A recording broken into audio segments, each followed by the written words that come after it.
ವಿವೇಕ ಸ್ಮಾರಕವನ್ನ ಉದ್ಘಾಟಿಸಿದ್ದಾರೆ ಪ್ರಧಾನಿ ಮೋದಿ. ಉದ್ಘಾಟನೆ ಆಗಿದೆ ಈಗ ಅಧಿಕೃತವಾಗಿ. ಮೈಸೂರಿನ ರಾಮಕೃಷ್ಣ ಆಶ್ರಮದಲ್ಲಿರುವಂತಹ ಒಂದು ಸ್ಮಾರಕ ಇದು.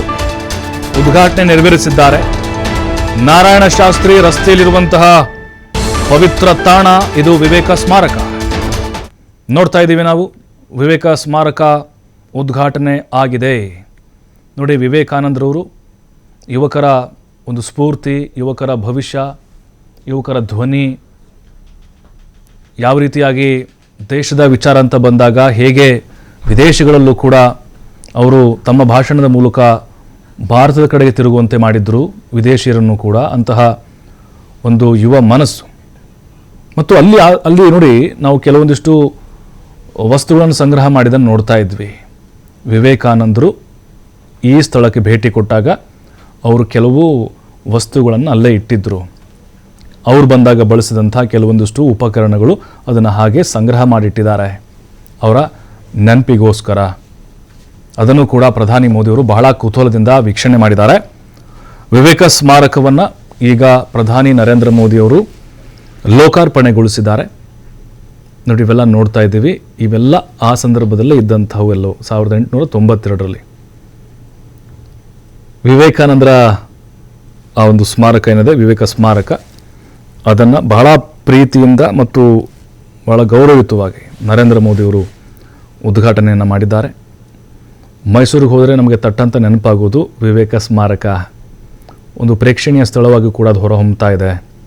ಬಹುಶಃ ಅಷ್ಟೊಂದು ಜನರಿಗೆ ಗೊತ್ತಿರಲಿಲ್ಲ ವಿವೇಕಾನಂದರು ಈ ಜಾಗಕ್ಕೆ ಬಂದಿದ್ದಾರೆ, ಇಲ್ಲಿ 2-3 ವಾರಗಳ ಕಾಲ ಇದ್ದರಂತೆ, ಇಲ್ಲೇ ಅವ್ರನ್ನ ಉಪಚರಿಸಲಾಗಿತ್ತು ಮತ್ತು ಇಲ್ಲಿ ಭಾಷಣ ಮಾಡಿದರು ಅಂತೇಳಿ ಬಹುಶಃ ಭಾಳ ಜನರಿಗೆ ಗೊತ್ತಿರಲಿಲ್ಲ.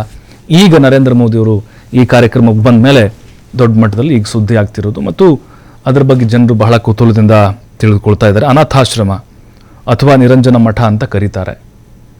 ಯಾರೆಲ್ಲ ಯುವಕರು ತಂದೆ ತಾಯಿ ಇಲ್ಲದಂಥವ್ರು ಯಾರಿದ್ದಾರೆ ಅವರಿಗೆ ಆಶ್ರಯವನ್ನು ಕೊಡುವಂತಹ ಒಂದು ಮಠ, ಜೊತೆಗೆ ವಿದ್ಯಾದಾನವನ್ನು ಕೂಡ ಒಂದು ನೀಡುವಂತಹ ಜಾಗ ಮತ್ತು ದೇಶದ ವಿಚಾರವಾಗಿ ಅಲ್ಲೆಲ್ಲರೂ ಕೂಡ ಯುವಕರನ್ನ ತಯಾರು ಮಾಡುವಂಥ ಜಾಗ, ಉತ್ತಮ ಆದರ್ಶಗಳನ್ನು, ಉತ್ತಮ ವ್ಯಕ್ತಿಯನ್ನಾಗಿ ತಯಾರು ಮಾಡುವಂಥ ಒಂದು ಪವಿತ್ರವಾದಂಥ ಸ್ಥಳ ವಿವೇಕ ಸ್ಮಾರಕ.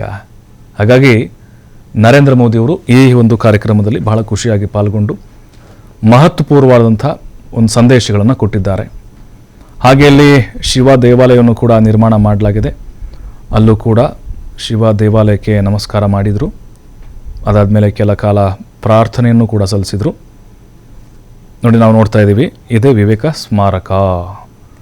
ವಿವೇಕ ಸ್ಮಾರಕ ಅಂದರೆ ಓವರಾಲ್ ಆ ಒಂದು ಕಟ್ಟಡ ಇದೆಯಲ್ವ, ಆ ಜಾಗ ಇದೆಯಲ್ಲ, ಅದಕ್ಕೆ ವಿವೇಕ ಸ್ಮಾರಕ ಅಂತ ಕರೀತಾರೆ. ಒಳಗಡೆ ಕೆಲವೊಂದಿಷ್ಟು ಮಹತ್ವದ ಸಂದೇಶವು ಸಾರುವಂತಹ ವಿಶೇಷ ವಿನ್ಯಾಸಗಳನ್ನು ಕೂಡ ಆಶ್ರಮದ ಆಡಳಿತ ಮಂಡಳಿಯವರು ಮಾಡಿಕೊಂಡಿದ್ದಾರೆ.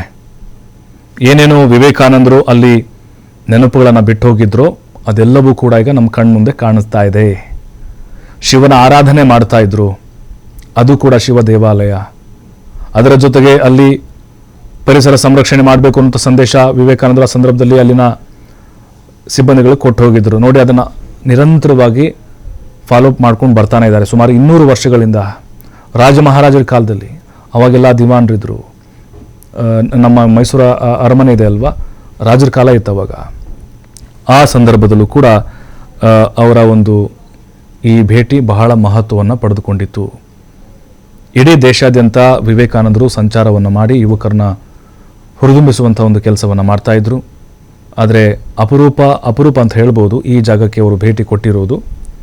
ಬಟ್ ಬೇರೆ ಬೇರೆ ಜಾಗಗಳಿಗೆ ಭೇಟಿ ಕೊಟ್ಟರೂ ಕೂಡ ಅಷ್ಟೊಂದು ಯಾವುದು ಫೇಮಸ್ ಆಗಿರಲಿಲ್ಲ. ಬಟ್ ಈಗ ಈ ಒಂದು ವಿವೇಕ ಸ್ಮಾರಕವನ್ನು ದೊಡ್ಡ ಮಟ್ಟದಲ್ಲಿ ನಿರ್ಮಾಣ ಮಾಡಿದ್ದಾರೆ ಮತ್ತು ಕರ್ನಾಟಕ ಸರ್ಕಾರವು ಕೂಡ ಅಷ್ಟೇ ಆ ಒಂದು ಆಶ್ರಮ ಮಾಡಲಿಕ್ಕೆ ಬಹಳ ಬೆಂಬಲವಾಗಿ ನಿಂತ್ಕೊಂಡಿದೆ ಅಂತ ಹೇಳ್ಬೋದು.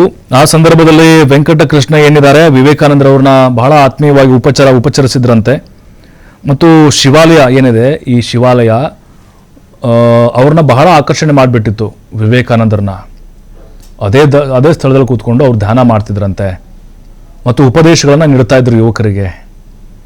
ಈಗ ನೋಡಿ, ಮೋದಿಯವರು ಅದೇ ಶಿವ ದೇವಾಲಯಕ್ಕೆ ಭೇಟಿ ನೀಡಿ ಪ್ರಾರ್ಥನೆಯನ್ನು ಕೂಡ ಸಲ್ಲಿಸಿದ್ದಾರೆ.